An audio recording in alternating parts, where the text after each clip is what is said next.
আসসালামু আলাইকুম ওয়া রাহমাতুল্লাহি ওয়া বারাকাতুহু। ইন্নাল হামদুলিল্লাহ ওয়াস সালাতু ওয়াস সালামু আলা রাসূলিল্লাহ ওয়া বা'দ। আউযু বিল্লাহি মিনাশ শাইতানির রাজীম। বিসমিল্লাহির রহমানির রহিম। কুল সিরু ফিল আরদ। আল্লাহ সুবহানাহু ওয়া তাআলার অসংখ্য শুকরিয়া।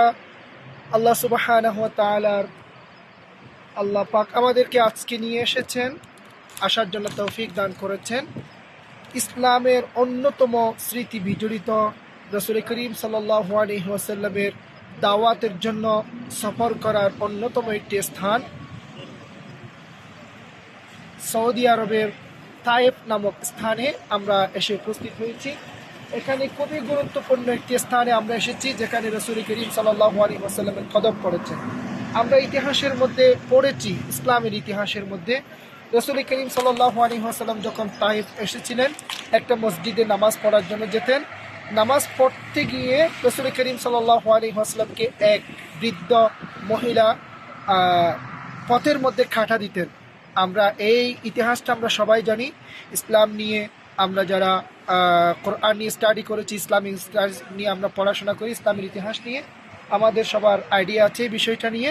আমরা ঠিক এখন এই মুহূর্তে আমরা যে জায়গায় দাঁড়িয়ে আছি, এই জায়গাটা হচ্ছে ওই যে বৃদ্ধ মহিলা রাসূল করিম সাল্লাল্লাহু আলাইহি ওয়াসাল্লামকে মসজিদে যাওয়ার আগে, মসজিদে যাওয়ার পথে কাটা দিতেন, ওই মহিলার বিটার মধ্যে আমরা এখন জায়গার মধ্যে আমরা অবস্থান করছি। এটা একটা পরিত্যক্ত একটা বিটা, পাথরের একটা জায়গা এখন পরিচয় আছে।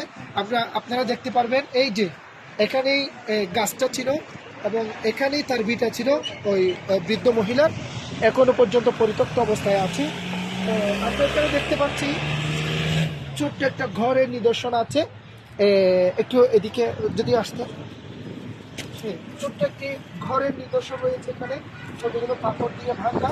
আমরা এখান থেকে আমাদের এখানে যারা পরিচিত তাদের থেকে জিজ্ঞেস করে আমরা জানতে পেরেছি এটা নাকি বুড়ির ঘর ছিল। অনেকে ধারণা করে ওই বৃদ্ধ মহিলা ঘর ছিল এটা। তারপরে আমরা সামনে গিয়ে আমরা দেখাবো যেখানে রাসূল করিম সাল্লাল্লাহু আলাইহি ওয়াসাল্লাম, আমাদের প্রিয় নবী হযরত মুহাম্মদুর রাসূলুল্লাহ সাল্লাল্লাহু আলাইহি ওয়াসাল্লাম যেখানে কদম মুবারক পড়েছেন, যেখানে সালাত আদায় করেছেন, নিজেই সালাত আদায় করেছেন, সেই জায়গায় আমরা একটু পরে যাবো, ইনশাল্লাহ আপনাদেরকে দেখাবো। আমরা এখন আস্তে আস্তে যাচ্ছি সেদিকে। একটু তার বিটাকে আবার একটু দেখান।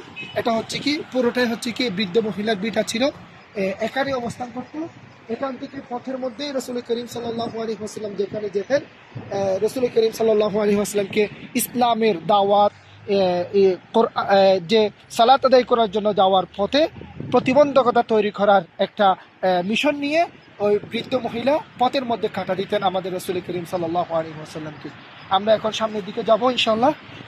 দেখছেন আসলে আমরা এখন ওই বৃদ্ধ মহিলার ঘরের একদম বিঠায় চলে আসছি। বিটা শেষ করে এখানে একটা আমরা কৃত্রিম একটা বড়ই গাছ এখন দেখতে পাচ্ছি। হয়তো গভর্নমেন্ট বা এখানকার স্থানীয় যারা আছে তারা এই যে স্মৃতিটা ধারণ করার জন্য এখানে বড়ই গাছ রোপণ করে রাখছে। আমরা আস্তে আস্তে ফুটপাত দিয়ে আসছি। এখানে অনেক মানুষ ভিজিট করার জন্য, দেখার জন্য, এই স্থানটা দেখার জন্য, এই ইতিহাস সম্পর্কে জানার জন্য, সচক্ষে তারা দেখার জন্য আসছে। আমরা পৌঁছে গেছি। এটা সেই মসজিদ যে মসজিদে আমাদের বিশ্বনবী হযরত মুহাম্মদুর রাসূলুল্লাহ সাল্লাল্লাহু আলাইহি ওয়াসাল্লাম নিজেই সালাত আদায় করেছেন, নিজেই ইসলামের দাওয়াত দিয়েছেন এখান থেকে। এটা আমাদের অনেক একটা স্মৃতি বহন করে। এখানে সেই ১৫০০ বছর আগের ইতিহাস স্মৃতি আমরা দেখতে পাচ্ছি। আপনাদেরকে একটু দেখাচ্ছি আমি ভিতরে। আমরা পৌঁছাতে এখানে অনেক দেরি হয়ে গেছে, রাত হয়ে গেছে।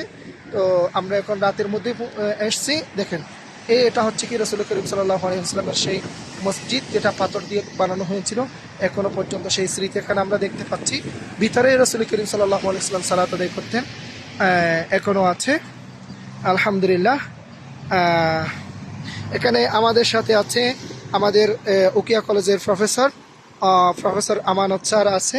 তারপরে আমার শ্রদ্ধেয় সেজাব্বু চাচ্চু, তারপরে আমাদের আরও অনেক সফর সঙ্গী আছে। আসবেন আপনারা।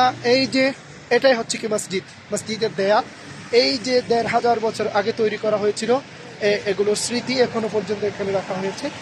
আমরা আসছি, আমাদের অনেক ভালো লাগছে আসতে। অনেক দূর আসছি আমরা। এখানকার পরিবেশটা এখন দেখতে যাচ্ছি। দেখতে পাচ্ছি আমরা হালকা ঠান্ডা অনুভব করছি আমরা এখন। মক্কা নগরীতে তো গরম, এখানে কিন্তু ঠান্ডা অনুভব করছি আমরা। এটা পুরোটা হচ্ছে কি মসজিদ দেখেন। আমি আপনাদেরকে এটা এগুলো দেখলে আসলে রাসূল করিম সাল্লাল্লাহু আলাইহি ওয়াসাল্লাম ইসলামের জন্য, এই কোরআনের জন্য, এই দ্বীনকে দুনিয়াতে প্রতিষ্ঠা করার জন্য কত কষ্ট করেছে, মুজাহাদা করেছে। আমরা মক্কা নগরী থেকে খুব ফাস্ট ড্রাইভ করে প্রায় আমরা 1.5 ঘন্টা ড্রাইভ করে আমরা এখানে এসে পৌঁছেছি। এত দূরের জায়গায় রাসূল করিম সাল্লাল্লাহু আলাইহি ওয়াসাল্লাম তাইফে মসজিদ মানুষদেরকে, তখনকার যারা মানুষ ছিল তাদেরকে দ্বীনের দাওয়াত পৌঁছিয়ে দেওয়ার জন্য রাসূল করিম সাল্লাল্লাহু আলাইহি ওয়াসাল্লাম কত কষ্ট মুজাহাদা করে এখানে এসেছেন। আমাদের সত্যি আশ্চর্য লাগে। এই তাইফ হচ্ছে সেই স্থান, যে স্থানের মধ্যে রাসূল করিম সাল্লাল্লাহু আলাইহি ওয়াসাল্লাম যখন আসছিলেন, তাইফবাসীরা, এখানকার যারা তাইফবাসী ছিল, রাসূল করিম সাল্লাল্লাহু আলাইহি ওয়াসাল্লামকে পাথর নিক্ষেপ করেছিল। রাসূল করিম সাল্লাল্লাহু আলাইহি ওয়াসাল্লামের জুতা মুবারক রক্তে রঞ্জিত হয়ে গিয়েছিল, রক্ত পড়ে রঞ্জিত হয়ে গেছিল। তখন এই তাইফ রক্ষণাবেক্ষক যারা ফেরেশতা ছিল, রাসূল করিম সাল্লাল্লাহু আলাইহি ওয়াসাল্লামের কাছে আবেদন করেছিলেন, হে রাসূল করিম সাল্লাল্লাহু আলাইহি ওয়াসাল্লাম, আপনি যদি বলেন আমরা এই তাইফকে সমতল করে দেব এবং এখানে তাইফে যত মানুষ বসবাস করে সবাইকে আমি মুহূর্তের মধ্যে ধ্বংস করে দেব। কিন্তু রাসূল করিম সাল্লাল্লাহু আলাইহি ওয়াসাল্লাম সেদিন বলেছিলেন, হে ফেরেশতারা, তোমরা যদি আমার উম্মতকে যদি ধ্বংস করে দাও, এই মানব জাতিকে যদি ধ্বংস করে দাও, তাহলে আমি কাদের কাছে দ্বীনের দাওয়াত পৌঁছিয়ে দেব? তিনি হচ্ছে রাহমাতুল লিল আলামিন। আজকে আমাদের আশ্চর্য লাগে, রাসূল করিম সাল্লাল্লাহু আলাইহি ওয়াসাল্লাম এখানে সেই দ্বীনকে পৌঁছিয়ে দেওয়ার জন্য কত কষ্ট করেছে, কত মুজাহাদা করেছে। আল্লাহ সুবহানাহু ওয়া তাআলা আমাদের এই সফরকে কবুল আর মঞ্জুর করে নিন। আমাদের সবাইকে এসে এই স্মৃতিচারণ করার, এই ইসলামের এই নিদর্শনগুলো দেখার আমাদেরকে তৌফিক দান করুন। ওয়া আখিরু দাওয়ানা আলহামদুলিল্লাহি রাব্বিল আলামিন। আমাদের সাথে আছে আমার শ্রদ্ধেয় সেজ আব্বু, আমাদের সাথে আমাদের সফর সঙ্গী। আমার সেজ আব্বুই আমাদেরকে উদ্যোগ নিয়ে এখানে নিয়ে এসেছেন দেখার জন্য সবকিছু। আমার দোলাভাই আছেন এবং আমার আরেক দোলাভাই খুবই অমায়িক, মানে আমাদের ভাষা বলার, কোনো ভাষায় প্রকাশ করার আমাদের এমন কোনো শব্দ নাই। আমাদেরকে কত ভালোবাসে, আন্তরিকতা ভালোবাসা নিয়ে মোহাব্বত করে। এই জিয়ারা যেগুলো আছে স্মৃতি বিজড়িত মক্কার অদূরে আশেপাশে সৌদি আরবিয়ার মধ্যে, এগুলোকে আমাদেরকে পরিচয় করিয়ে দেওয়ার জন্য, আমাদের ইমানকে আরো শানিত করার জন্য আমাদেরকে নিয়ে এসেছেন। আল্লাহ সুবহানাহু ওয়া তাআলা আমাদের এই সফরকে কবুল করে নিন।